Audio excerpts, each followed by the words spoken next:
Hello everyone, welcome to your weekly assembly. So this week we are looking at Children's Mental Health Week. They do this every single year and they have a different theme, and this year's theme is expressing yourself. So what does expressing yourself mean? So expressing yourself is about finding ways to share feelings, thoughts or ideas through creativity. This could be through art, music, writing and poetry, dance and drama, photography and film, and doing activities that make you feel good. So expressing yourself is doing things you want to do. And say if you're happy, you might draw a picture which reflects that, or you could do a piece of writing which reflects your happiness, or you can write something which makes you feel good. So I know in the 7 tasks we do each week, I've set you a task of writing about your favourite day. And again, that links into expressing yourself. So it's just all about trying to feel good. Expressing yourself is important. So why is it important? So it involves any activity where you can transfer the energy from our thoughts and feelings into another form. So as we said, how you feel, what you're thinking about, and putting that into stuff you enjoy. So this makes us feel better. When we express our feelings honestly, we are better equipped to deal with them when we actually know what we're feeling instead of denying it. So essentially what that's saying is, when you can express yourself, you're actually dealing with the problem that you're facing instead of just hiding it. And it's such a common phrase where someone will say, are you okay? And you'll just say, yeah, I'm okay. Without actually even processing the question to actually think, am I okay? Am I feeling normal today? Do I feel sad today? Do I feel happy today? It's almost just an automatic response. And having the ability to express yourself will actually allow you to be yourself. And no matter what that means, no matter what that involves, you're happy and confident enough to be yourself. So what is mental health? I know we have a lot of assemblies at the moment regarding mental health and well-being and positive mindset and how we can help ourselves. And just a brief kind of overview what it is. So it includes our emotional, psychological and social well-being. And I know we're always talking about well-being here because we understand how important it is. It affects how we think, how we feel and how we act. And also how we deal with stress and how we handle other people, so how we communicate with others. So when you're stressed and when you feel like your mental health isn't great and you don't feel too happy about yourself that day, you know yourself, how you act and how you communicate with other people is different compared to when you feel happy. And remember, I've already stated this in a different assembly, mental health is important at every age and it affects everybody. No matter how little you are, no matter how old you are, it will affect you.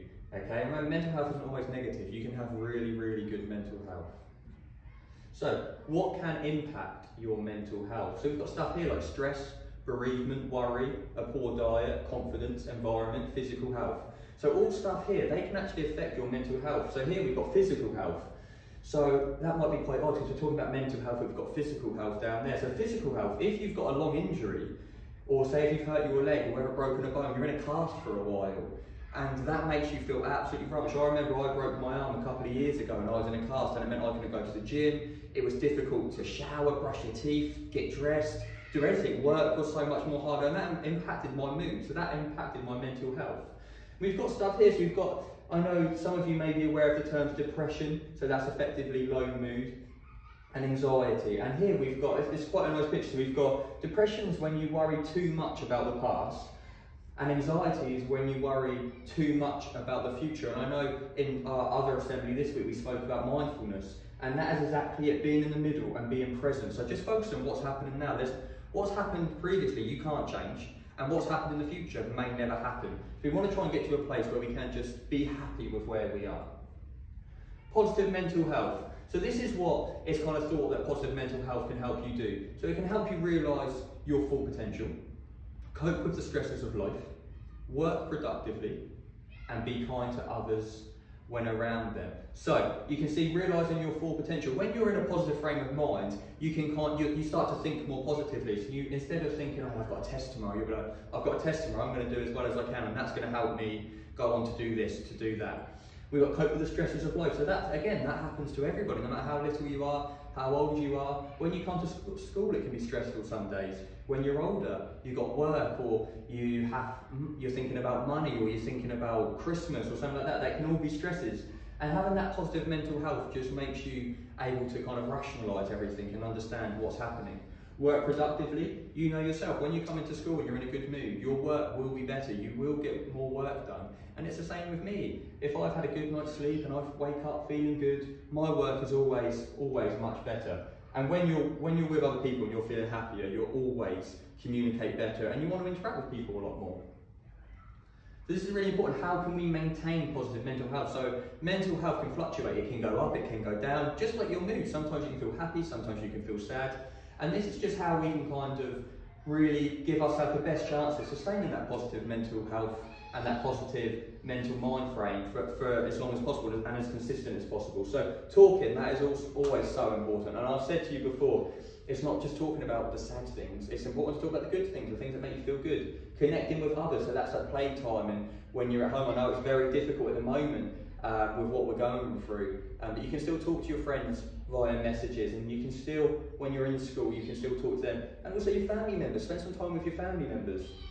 Staying positive, again, that positive mind frame, don't be negative about something, try and flip it, and try and stay a little bit more positive. Exercise, obviously I'm a little bit biased about this, but exercise really will help you maintain positive mental health, and it can get you out of a mood as well. If you feel rubbish, whether you'll do a little circuit at home or you take part in a PE challenge which we set you, even if you're doing it again, it will distract you from what's making you sad and will make you concentrate on this and will make you feel good. Helping others, again, this is stuff we've linked to our wellbeing assemblies which go out on Mondays, where just actually helping someone else can make you feel good. Getting enough sleep, so important. And again, you all know when you come to school, if you've not had a good night's sleep, the day seems so much longer and so much tougher compared to if you've had a good night's sleep.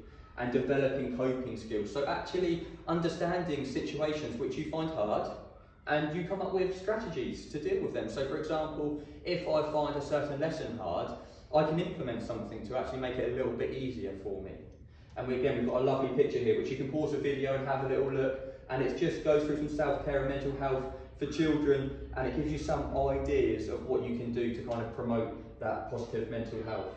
So we've got a really good quote here, and it says, be yourself, because the people who mind don't matter, and the people that matter don't mind. So essentially what that's saying is the people who care about you, your friends and your family and everyone involved in your life, they don't care kind of what you do. They don't mind what you do because they like you for you. So never ever think that you have to try and be something you're not. And that really links in well to kind of what the assembly's about and their kind of mental health theme for this year, expressing yourself.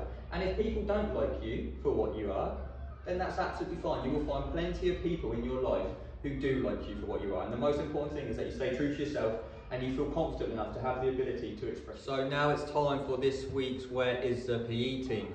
I'm going to give you the answer first for last week. So we were at the dockyard and Mr. Clark was outside HMS Victory. So for those who got it right, well done. I'm now going to move to where we are for this week.